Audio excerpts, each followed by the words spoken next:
সুন্দরবনের এক ছোট্ট গ্রাম সজনেখালি। গ্রাম জুড়ে বিস্তৃত ম্যানগ্রোভের অরণ্য, তারই মাঝখান থেকে বাঘের গর্জন। রোজ সকালে রোদের কিরণ গাছের পাতায় পড়ছিল, আর খালের জল চিকচিক করছে, পাখিদের কিচিরমিচির ডাক। সেই বৈচিত্র্যময় গ্রামে বাস করত পল্টু হালদার, যিনি ছিলেন একজন পেশাজীবী মানুষ। অন্য দিনের থেকে আজকের দিনটা একটু আলাদা ছিল তার জীবনে। গ্রামের মেয়েরা শাড়ি পরে বাপের বাড়ি যাচ্ছে, এদিকে আবার শ্বশুর শাশুড়িরা জামাইয়ের জন্য ফল মিষ্টি সাজাতে ব্যস্ত।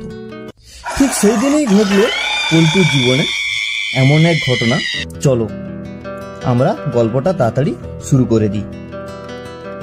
হরিদিন তো গেল, সন্ধ্যা হলো, পার করে দে আমার। বলি গিনি, গেলি কোথায় রে?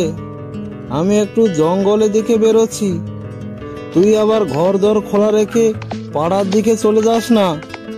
মরণ, তোমার কি কোনো বুদ্ধি শুদ্ধি নেই নাকি? নাকি সব তোমার বয়সের সঙ্গে বুদ্ধির লোভ পেয়েছে?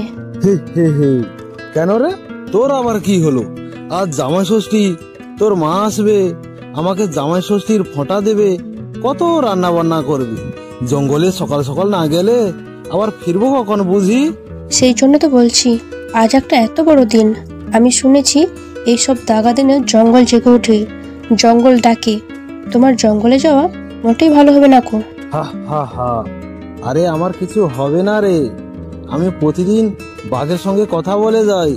আর তাছাড়া মাছ কাঁকড়া ধরে না আনলে রাতে কি রান্না করবি বল দেখি? আবার এদিকে তোর মা আসছে, জামাই ষষ্ঠীর বাজার বলে কথা। ও পল্টু ভাই, আগো বাড়িতে আছো নাকি? বলি জঙ্গলে যাবে না?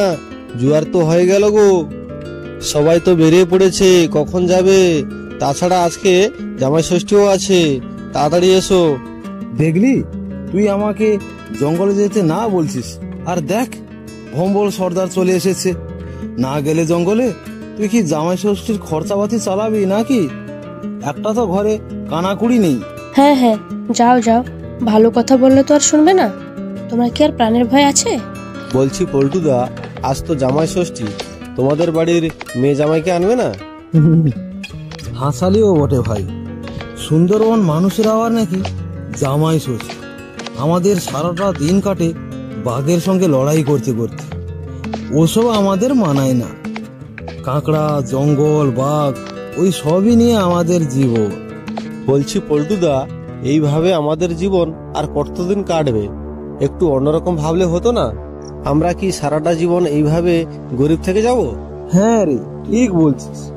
আমিও না মাঝে মাঝে তাই ভাবি, কিন্তু কি করব বল, কোনো উপায় যে পাচ্ছি না। এদিকে আবার সংসারে যে খরচাপাতি, তোর কাছে কি কোনো উপায় আছে? হ্যাঁ গো পল্টুদা, আমার পাশে না একটা খবর আছে। পাশের গ্রামের শিবু মাঝি তার দলবল নিয়ে সুন্দরবনে গিয়েছিল গুপ্তধনের খুঁজে, তারা কিন্তু পায়নি।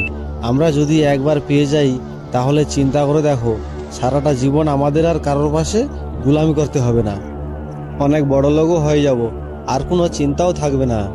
খবরদার, খুব সাবধান, ভুলেও ওই কথা মুখে আনবি না। কতজন ওর সন্ধানে গিয়ে বাঘের পেটে গেছে তা তুই জানিস?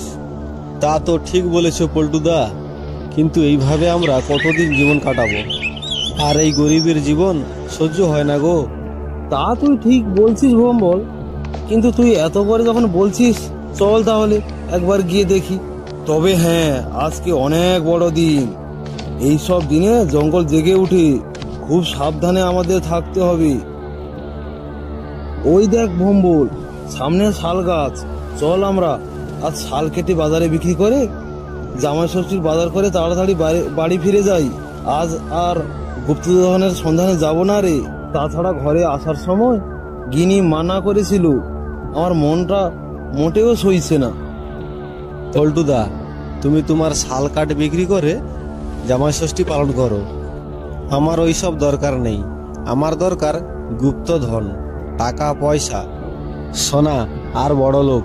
আমি ওই গুপ্তধনের সন্ধানেই যাব, যদি পাই আর তোমার পাশে আর আসবো না। রাতারাতি বড়লোক হয়ে যাব, আর বাঘের সঙ্গেও লড়াই করতে হবে না। হ্যাঁ হ্যাঁ ভম্বল, তুই যা, আমার ওসব দরকার নাই। বড় লোক হতে গিয়ে একেবারে জীবন দেওয়ার কোনো মানেই হয় না রে। আমি চললাম ভম্বল, বেঁচে থাকলে কাল সকালে দেখা হবে। জামাই ষষ্ঠীর জন্য মন আমার বড় উতলা হয়ে উঠেছে রে।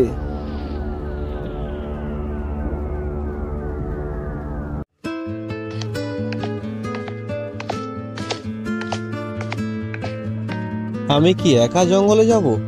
না, মোটেও মন সইছে না। এতে আমার বাঁচা মারা সমান হয়ে যাবে। ওই তো বাপনকে দেখতে পেয়েছি। ও বাপন, বাপন, তুই কোথায় গিয়েছিলিস? ওই জঙ্গলের দিকে নাকি? আগো ভম্বল দা, তুমি একা একা জঙ্গলে কি করছো? আর তাছাড়া আজকের দিনটা মোটেও সুবিধার নয় গো। আরে না না, আমি একা আসিনি, সঙ্গে পল্টু হালদার এসেছিল। বাদ দে ওসব কথা, তুই আমার সঙ্গে জঙ্গলে যাবি কিনা বল। কোথায় কোথায় গো ভম্বল দা? আর তাছাড়া জঙ্গলের কোনো প্রস্তুতি নিয়ে আসেনি গো। আজকের দিনটা মোটেও ভালো নয়। কোথায় যাবে তুমি? আরে জঙ্গলে একটা গুপ্তধনের সন্ধান পেয়েছি। তুই যদি সঙ্গে যাস তাহলে আর একটুকু সাহস হতো। ওরে বাবা ভম্বল দা, তুমি আমাকে যাওয়ার কথা বলো না, আমার শুনেই হাঁটু কাঁপছি। শুনেছি নাকি গুপ্তধনের সন্ধানে যারাই গেছে তারা আর বেঁচে বাড়ি ফিরে আসেনি গো। তুমি যাও ভম্বল দা, আমি চললাম। বউয়ের জন্য মন কেমন কেমন করছে। কাল সকালে দেখা হবে। বেশ, যা তাহলে। তোদের কাউকে আমার সঙ্গে লাগবে না, আমি একাই যাব। আমি একা জঙ্গলে যাচ্ছি। যদি গুপ্তধন পেয়ে যাই, ওই শালাদের কাউকে দেব না। ওই তো দূরে একটা আলো দেখতে পাচ্ছি, ওটাই মনে হচ্ছে। যাই একটু তাড়াতাড়ি পা চালাই। ওরে বাবা রে, এ তো বাঘ, জ্যান্ত গিলে ফেলবে। ভম্বল, দৌড়া দৌড়া। গুপ্তধনের সন্ধানে যে আসলে মানুষ আর বেঁচে ফেরে না, সেটা আমি এখন বুঝতে পেরেছি। তবে আমি তো খালি হাতে ফেরার মানুষ না, গুপ্তধন নিয়েই ফিরবো। কে তুই? কিসের জন্য এসেছিস এখানে? কিভাবে এলি? কে তুই? কে? আমি ভম্বল, খুব গরিব পরিবারের ছেলে। আমি জঙ্গলে কাঠ কাটি আর খাই। এখানে এসেছিলাম আমি গুপ্তধনের সন্ধানে। আমার মনে হয় এখানে থাকলে আর চলবে না, দৌড়ে পালাই।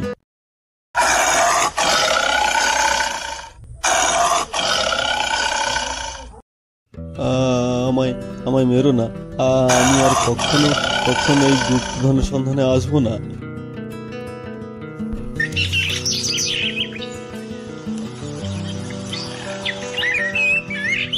আরে ও পল্টুদা, পল্টুদা, বাড়িতে আছো নাকি? গেলে কোথায় গো? আরে বাপন, কি খবর বল? কাল তোর জামাই ষষ্ঠী কেমন কাটলো? আরে দূর রাখো তোমার জামাই ষষ্ঠী। শুনেছো কাল কি ঘটেছে? তোমার সঙ্গে যে ভম্বল গিয়েছিল না জঙ্গলে, সে আর বাড়ি ফিরেনি গো।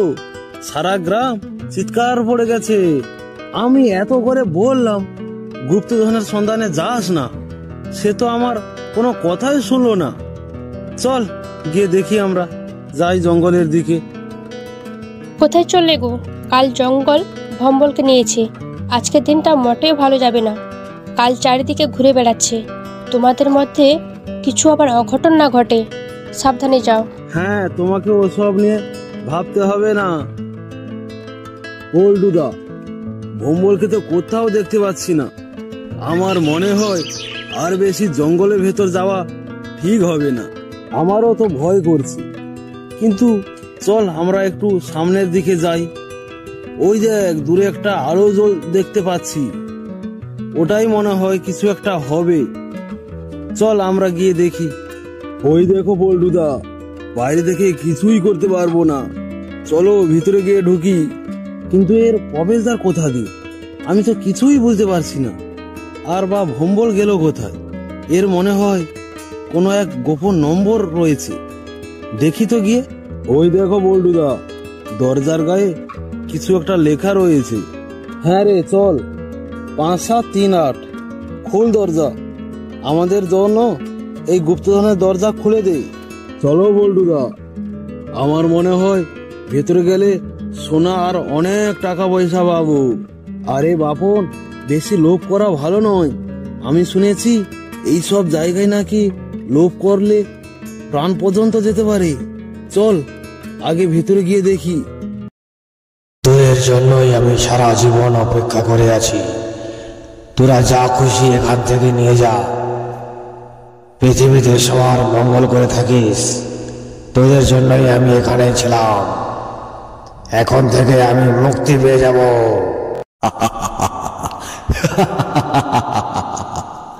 এরপর পল্টু আর বাপনকে গুপ্তধন অনেক সোনাদানা দিল। তারা সেই সোনাদানা নিয়ে জঙ্গল থেকে বেরিয়ে যায়। তারা খুব সৎ এবং নম্র ধরনের মানুষ ছিল, তাই তারা সোনাদানা নিজেদের মধ্যে ভাগাভাগি না করে প্রশাসনের হাতে তুলে দেয় এবং প্রশাসন থেকে তাদের কিছু সোনা উপহারও দেয়। সেই সোনাদানা নিয়ে তারা সুখে শান্তিতে বসবাস করতে লাগলো। হ্যালো আমার ছোট্টখাটো কার্টুন প্রেসী বন্ধুরা, আমাদের পল্টু ও বাপন তো সুখে শান্তিতে বাস করতে থাকলো, তোমরাও ভালো থাকবে। এই ভিডিওটির কোন পার্টি আপনাদের ভালো লাগলো সেটাও কমেন্টে জানাতে ভুলবেন না। আর যদি ভিডিওটি ভালো লাগে তাহলে লাইক, কমেন্ট, শেয়ার এবং সাবস্ক্রাইব করে দিয়ে যাবেন। আমাদের নতুন ভিডিও খুব তাড়াতাড়ি আসছে। ধন্যবাদ।